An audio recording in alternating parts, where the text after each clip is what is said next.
જૂનાગઢ શહેરના GIDC2 વિસ્તારમાં ઇલિયાસભાઈના માલિકીના પ્લાસ્ટિકના કારખાનામાં અચાનક લાગેલી આગે જોતજોતામાં રૌદ્ર સ્વરૂપ ધારણ કરી લીધું હતું.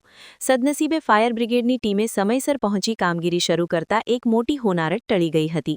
પ્રાથમિક અનુમાન મુજબ આ આગ શોર્ટ સર્કિટના કારણે લાગી હોવાનું જાણવા મળ્યું છે. ઘટનાની જાણ થતાં જ જૂનાગઢ કોર્પોરેશનના ડિવિઝનલ ફાયર ઓફિસર જીગર ગઢવીના માર્ગદર્શન હેઠળ 10થી 15 ફાયર જવાનોનો કાફલો તાત્કાલિક ઘટનાસ્થળે દોડી ગયો હતો. આગ એટલી વિકરાળ હતી કે તેને કાબૂમાં લેવા માટે 3 જેટલા ફાયર ટેન્ડરો દ્વારા અંદાજે 52,000 લીટર પાણીનો મારો ચલાવવામાં આવ્યો હતો. અંદાજે 1 કલાકની ભારે જહેમત બાદ ફાયર ટીમે આગ પર કાબૂ મેળવ્યો હતો.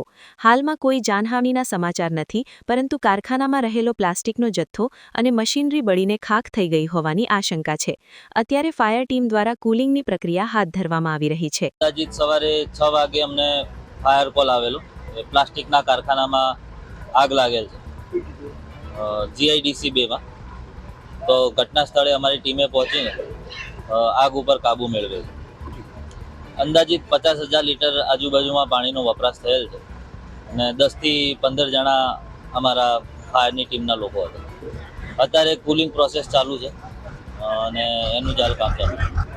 પ્રાથમિક કારણ તો હાલ શોર્ટ સર્કિટના કારણે લાગે છે. GIDC ને કે બધાને કે તમે અમારી પાસે ટેક્સ પૂરો લ્યો છો, ટેક્સ હજી અમે વધારે આપવા માટે તૈયાર છે, તો તમને બધાને રિક્વેસ્ટ છે કે એક ફાયરની શાખા એક અમારી GIDC માં હોવી જોઈએ. GIDC માં ઘણા બધા કારખાના છે, પુષ્કળ કારખાના છે, બધા પણ આનો ટેક્સ ભરે છે. તો હું એક પ્રશાસનને રિક્વેસ્ટ કરું છું કે તમે બધા, નગરપાલિકાને એક રિક્વેસ્ટ કરું છું અને સરકારને એક રિક્વેસ્ટ કરું છું કે તમે બધા અહીંયા એક અમને ફાયર શાખા આપો, જેથી કરીને માલની નુકસાન ઓછી થાય, જાનની નુકસાન ઓછી થાય. અંદરમાં અમારા લેબર સૂતા હોય, બરોબર છે. કાલ સવારે મોટી આગ લાગે તો લેબર પણ બળીને ભઠ્ઠું થઈ જાય, બરોબર છે.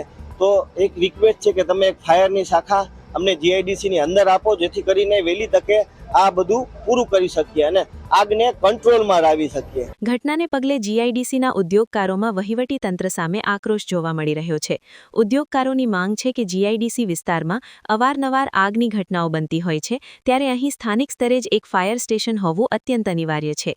હાલમાં ફાયર બ્રિગેડને છેક ગિરનાર દરવાજા પાસેથી ટ્રાફિક વચ્ચે આવવું પડે છે, જેમાં કિંમતી સમયનો વેડફાટ થાય છે.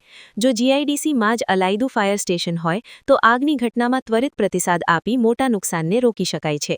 કૌશિક પટેલનો રિપોર્ટ, હિન્દ ટીવી.